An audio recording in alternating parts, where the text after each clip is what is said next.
Ho ho!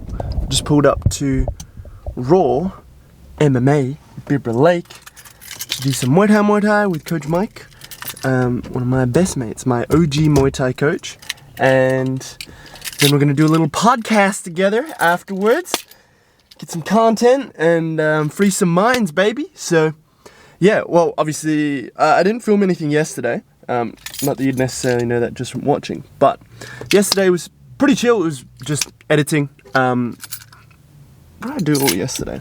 Let me see. Let me check the calendar a little bit. Yeah, showed some people the house. I went for a run to the beach yesterday. Had a dip, did some riding at the beach, ran back home, made some content, had a couple of meetings with Yana, one for our investing meetings, and one for the YLC partnership that we have. So them being my marketing team, which I think I talked about the other day, which was her doing her thing, basically me putting the cart before the horse, investing above what my business can afford right now, because I know it's going to get there regardless, and I'm like, I want to build this with a team, and marketing is the start to make. So I mean, yeah, if you put that there, this is a good point to start with. Let's do. I just want to run this number of. So it's our first way of investing. I was thinking about this the other day. The first time we invested, I was just wanting to do it as a percentage. So we did $4,000. It was all we had. For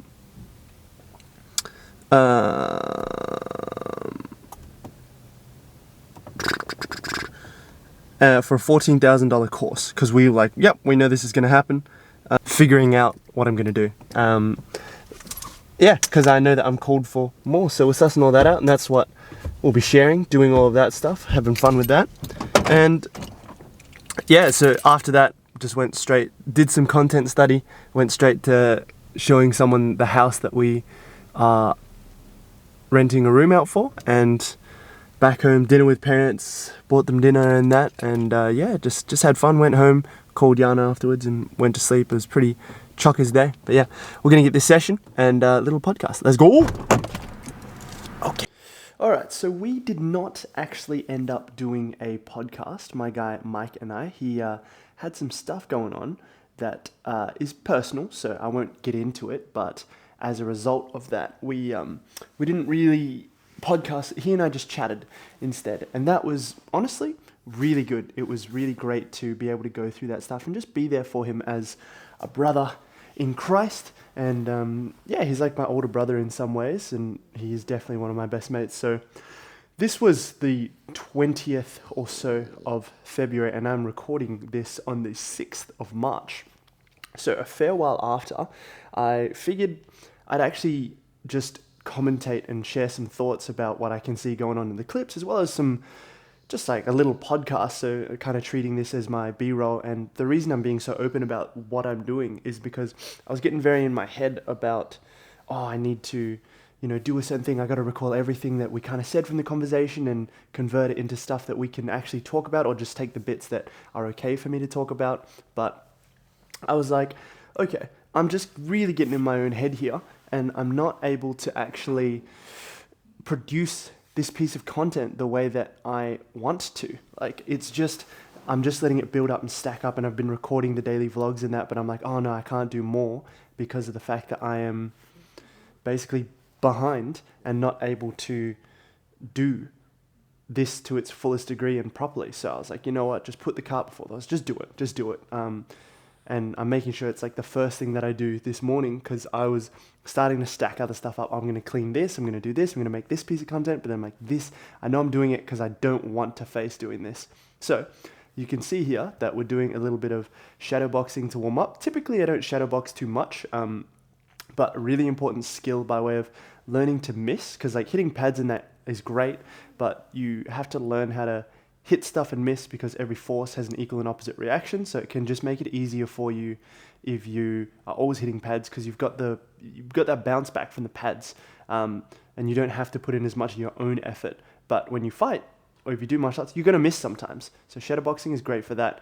And a big thing, something I'm really big on, is being intentional with the shadowboxing side of things, to ensure that you are actually getting the most out of it. You're visualizing an opponent, you're working on certain combinations, learning to miss and going about it all there. And just as long as everything's in line with the intention, you're good. I think most guys just like waste a lot of their training volume being unintentional.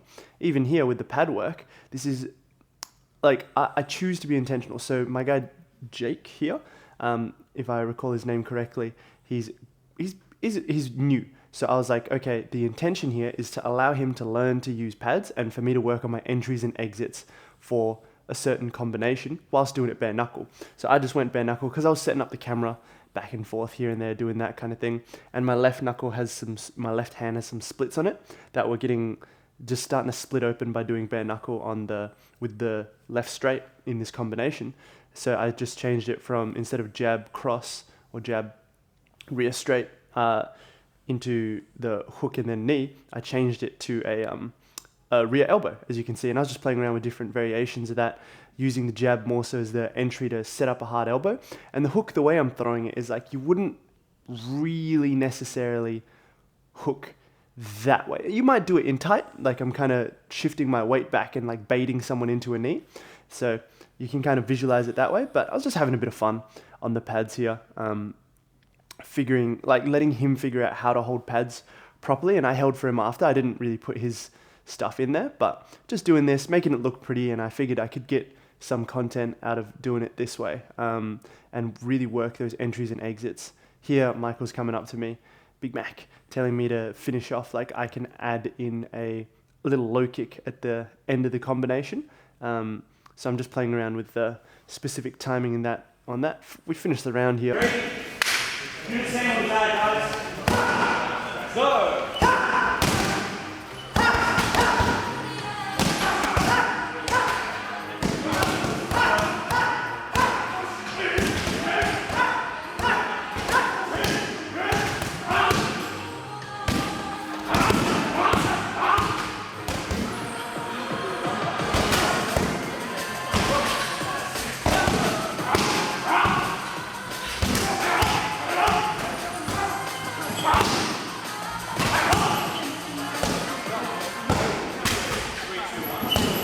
And we're basically just going to go into some push-ups. Typically, the way that I understand why, because he and I have discussed it a lot, the way that Coach Mike runs his Muay Thai classes is more for like general population. So it's like a all-in-one class where you can get, the conditioning, the skipping, the warm-up. You can develop all the attributes that you'd need instead of going to the gym. So then if you go to the gym and like do your conditioning in that outside of the classes, that's great, but you don't need to because the classes include it all. That's personally not my favorite style of training because I like using my sessions for like skill stuff.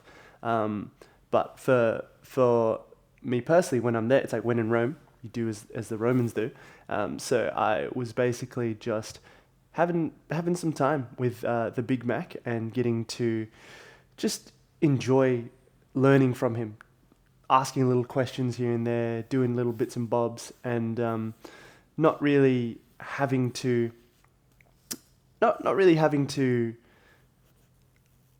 just do my own thing, like being coached, being a student, and having fun with that. From there, I think it's just a really important part of the process, and it's a good skill to be able to do that. And I just like hanging out with Michael. So I'm like, if I've got to do a class like that every once in a while, in order to do what I want to do, which is really the intention is like hang out with Michael and like get me moving, do the martial arts stuff because it's great for my mind and my body, then I'll do that.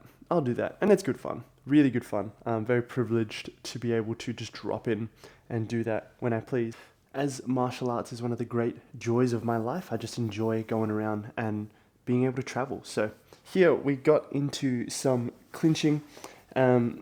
If we're going back to what I was saying before about my personal philosophy on training, I like to keep training in the gym, like these kind of sessions that you typically see here. Like my martial arts sessions are much more skill based and skill focused, and I prefer to do no conditioning. Like the conditioning is the technique and actually getting more proficient with the technique, because the more proficient you are with the technique, the just like the more efficient you are when it comes to actually doing these things with like, and that's what a lot of people perceive to be fitness. There's that as well. There's like specific fitness. Like if you were to just run, you probably wouldn't be the best martial artist in the world. You like, for example, David Goggins would gas out doing martial arts stuff. He could still push himself, but he wouldn't have the same proficiency as someone that actually does martial arts, even if they weren't technically as aerobically fit as him. It's specific conditioning. And I'm a big fan of that. That's like my own little philosophy. You could argue that that's just me being lazy. Maybe it is, but you know, laziness tends to breed innovation. Like a lot of the best innovations have come from laziness, and you could argue it's just like what one person perceives to be laziness can just be what another person actually sees as like, okay, there's got to be a better way to do this, and I'm just not going to do the things that I don't want to do, which you can argue is actually quite an admirable trait to have. So, as you can see here, we're doing some clinch work, working on some like wheel turns and that kind of thing, just having fun with it. And I'm pretty much just letting the footage roll, and I'm going about doing my thing.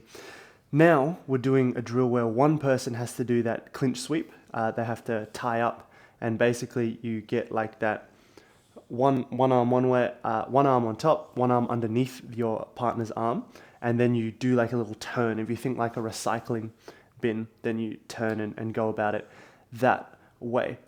The way I see these is, I'm not here to necessarily do the most technical breakdowns for these vlogs, and that it's more like the martial arts and the philosophy and the business, all of that stuff going together.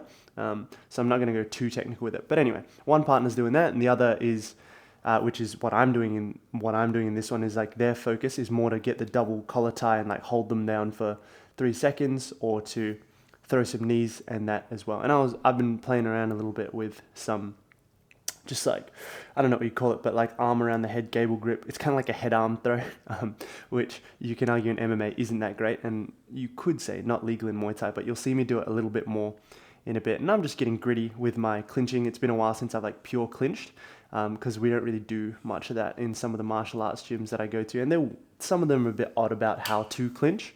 I'm really big on like, I just want to use all the tools, and so too many constraints for me is not great, as like absolute rules, of like, oh no, you don't do this in the gym. Michael here is fantastic because he'll do constraints-based coaching where it's like, okay, we're going to limit certain things, and this is why I love chatting to him about it, because he's like, I want you to see the relationship between this kick and how they work together. So he might only give you those kicks to do, which you typically wouldn't do, especially if you just freely spar. You can revert to what you're normally doing. So it might be like a rear kick into your front teep, and those are the only things you can use in that sequence for a whole round of sparring, like or a constraints-based round. And sometimes I'll be like, this is silly. Like, why am I only able to use these? But when you actually try it, you're like, actually, I can see how this works, because then you're able to see the relationship between these two things, how one sets up the other. And then because you actually get some body movements in, when you go to free sparring, you'll actually end up using it. But typically, if you hadn't have done it, then you just end up like, it's like you just don't end up doing it, because you revert to some of your easiest stuff. Like you typically just do what works best for you, what you're strongest at, and like that's it, which can be good for developing that, but you've got to put constraints on yourself to actually get better at the things that you're not good at. So Michael's great like that, and that's why I love learning from him as well, because he loves to learn how to learn. Check out his thing, Diary of a Muay Thai Coach, his YouTube channel, has great stuff on there where he explains a bit more of his philosophies, what he's planning to do within the classes and all that stuff. Cheeky elbow in there with me to Gabe, and Gabe's cool. But yeah, like I said, even with clinching, he's very like, yeah, you can do whatever, like actually learn to do this stuff, like especially because I train with the fighters and that kind of thing. I'm like, I want to do this, and I don't want the first time these guys see stuff to be in a fight, because if you've never experienced it, then you just be taken off guard, especially with the wheel kicks and all that stuff that I do and some of the other constraints. But some gyms would just do it as like, nah, no head kicks and sparring. I'm like, what's the point here? That's where like I've got a thing where you see like juniors, like under 18s in Australia, here they're not allowed to actually take shots to the head. But I think that's I get that it's for the brain damage side of things, but they always spar like that, they prepare fights like that, and those guys, like, when they first start going with you for, like, when you can punch the head, they're just like so open, they're because it changes the way you defend and move. You have to relearn how to do every technique anyway, which can actually slow down their progress, in my opinion.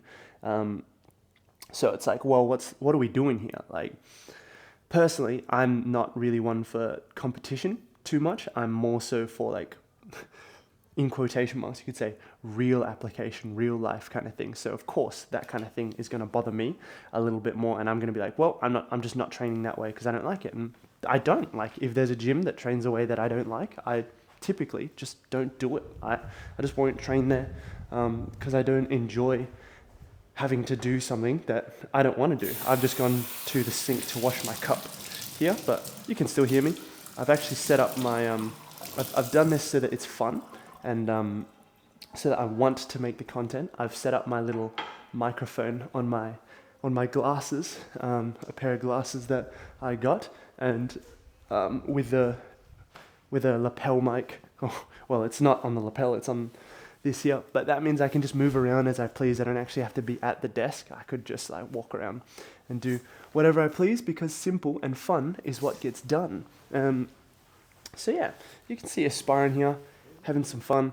And one of the big concepts I want to talk about is just not allowing things to build up too much. Because when you allow things to build up too much, like how I was saying earlier, I did with this video, I was like, oh, I've got to do this whole thing and this whole commentary.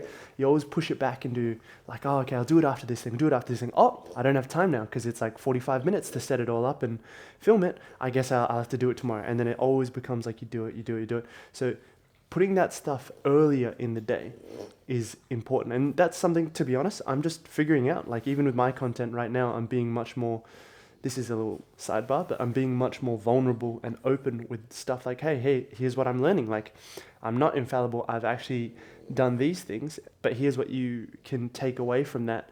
And here's just me being me, and I'm basically just doing my thing anyway and putting it out there. I love to think about stuff. I love to train. I love to share my philosophies and my thoughts. So here, you guys can just have it.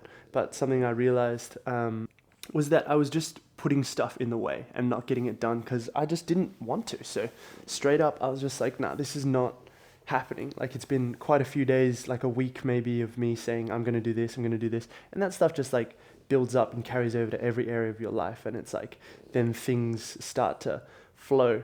So you back up the flow of things in your life when you allow stuff like that to become who you are.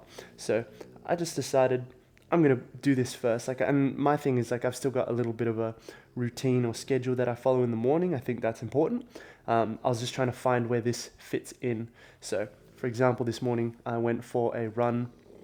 It's like the first thing I did. Well, I let the dogs go out to the toilet, and then I just let them roam around the house whilst Yana's sleeping, or my wife is sleeping, and I really just ran around for a while. It was gonna be a shorter run because today I got up at like 10 o'clock. God was like, stay in bed. Normally I like to get up at about 5, and I didn't want to be in the sun for too long, but it was quite cloudy, so I ran, made some content whilst running. Like, I actually leave my phone at home normally, or like just where I don't like running with my phone, but I get good ideas about 3/4 of the way through my run of like, oh, I can film this. The idea, like the delivery, it was not captured well today. Like, there's some wind in that, pretty heavy wind actually, because we've got a cyclone coming through on the coast, which we're like an hour or two away from. Either way, so we're okay, but we're just getting the rain and the wind and that kind of thing here. So anyway, ran, the content didn't come out too great, and as a result of that, I just was like, it is what it is. I actually only just checked it when I sat down to do this stuff now, but came back, showered, said hi to my wife and all that, and made some coffee and just got straight to doing this. Typically, I'd actually be doing a vlog, or like filming the start of the next vlog first, which I just realized I kind of forgot that I was going to do. I was going to actually film me saying this stuff over it so you could see what's going on, because I'm kind of just podcasting at this point. So right now I I guess I'm just gonna have to redo that. But in my mind, I kind of stack it where it's like I do a vlog and a live and I'm talking about the same kind of things. So it works well. I remember now as I was saying that why I did it that way. And I think that's important. Like even if you are like, oh, okay, I didn't do the thing that way, just be like, that's okay. It happened exactly as it's supposed to.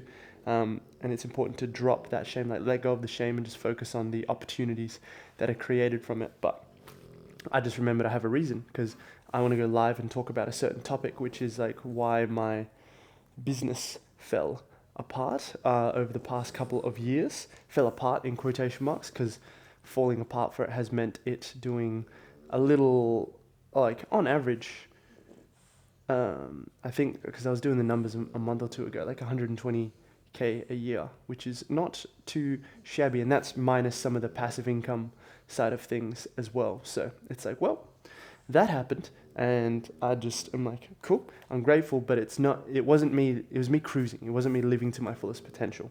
So I'll be vlogging, I'll be doing that afterwards, and I'm realizing we're coming to the end of the clip now, so I'm glad that I got that stuff in. Oh yeah, you saw, so I was kind of, with the clinching, I was using my face, like digging my head into Gabe's head a little bit there, which is, you could say a bit of a dog move, but I mean, like, I learned clinching from Coach Mike, and he was like, yeah, this is, like, you can use that stuff, and people will use it in a fight if they know what they're doing, so I kind of do that stuff, and Gabe's had a fight as well, and is prepping for more fights, I believe, and we're about the same size, so personally, I like to get in there, get a bit gritty, and train well with the boys there. And for me, it's like a little bit extra training in that. But that's all. Keep it all gravy, baby. Love you guys. Bye.